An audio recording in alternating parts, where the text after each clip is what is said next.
एक ऐसी कामयाबी है जो कभी सोच नहीं सकते होंगे, but there are major failures on India's part जो शायद हमसे रिलेटेड भी नहीं है, लेकिन वो इतना बड़ा ऑपरेशन कर दें और उन्होंने फोरसी ना किया होगा कि फाइनेंशियल कॉन्सिक्वेंसेस उन पे क्या होंगे।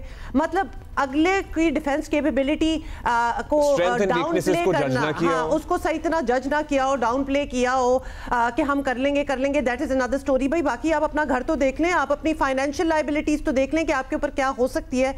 सो Asif, I would say this is a failure on a lot of tiers on India's part कि वो कुछ भी सही तरह ना देख पाए। एंड कैन आई से ऑन आर पार्ट, हम क्योंकि इंडिया का परसेप्शन ऐसा है, रीजनल भी और वर्ल्ड डोमिनेंस भी करने की कोशिश कर रहा है, तो हमें लगता है कि बड़ा पावरफुल मुल्क होगा। और although we know our capabilities, हम तो जानते हैं, लेकिन इतनी बेवकूफ़ियां करना, I am sorry, into decision making as if, that is ये दुनिया के लिए भी एक केस स्टडी है।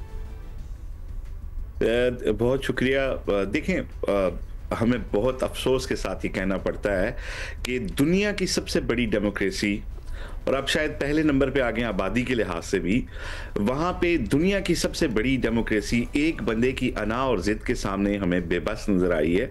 और जिस तरीके से पाकिस्तान के ऊपर बग़ैर सबूतों के इल्ज़ामात लगाए गए, फिर किसी किस्म की तहकीकात को, गैर जानिबदाराना तहकीकात को, UN की तहकीकात को रद्द किया गया। एक तरफा तौर पर पाकिस्तान को जो है पहले 10 मिनट से चार्ज करना शुरू करने के बाद दीवार से जिस तरह लगाया गया, जिस तरीके से हमारी टेरिटरी वायलेट की गई, एक एटमी ताकत को, गो के हम उनसे 5-6 गुना छोटे हैं लेकिन एक एटमी ताकत हैं, उन्हें इस तरह से ट्रीट किया गया जिस तरह शायद इसराइल जो है वो फ़लस्तीन को भी ट्रीट नहीं करता। और हमारे जिस तरीके से टेरिटरी को वायलेट किया गया, तो उससे लगता था कि शायद भारत किसी बहुत ऐसे जोम में है या ऐसी किसी ताकत के नशे में चूर है कि वो किसी की बात नहीं सुन रहा। उस वक्त भी अमेरिकी सदर कह रहे थे, उस वक्त भी दुनिया के बहुत सारे ममालिक कह रहे थे कि आप बातचीत करें, इस तरीके से जो है मामला, बातचीत के जरिए मामला हल होना चाहिए।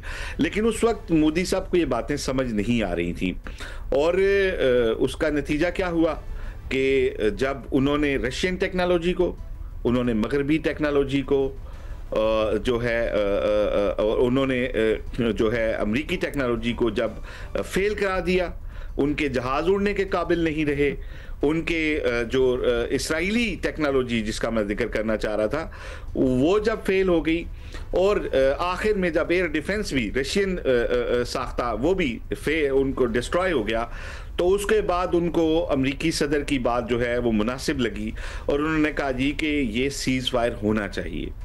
लेकिन मैं ये कहूँगा कि मामला सीज फायर का नहीं है। बात यह है कि हालात एकदम इतने ख़तरनाक हो गए।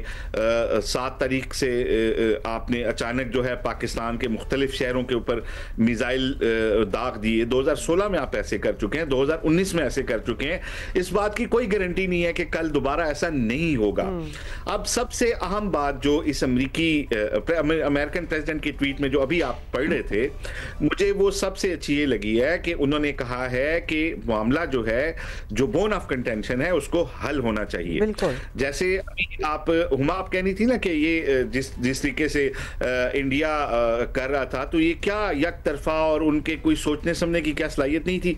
उनके सोचने समझने की सलाहियत जो भी थी, आज अल्हम्दुलिल्लाह पाकिस्तान न सिर्फ ये कि फ़ख्र के साथ ये कह सकता है कि हमने बहुत स्मार्टली अपनी मदरलैंड का न सिर्फ दिफा किया है, बल्कि आज बात हो रही है कश्मीर के ऊपर। बहुत कुछ खित्ते में रीडिफाइन कर दिया है।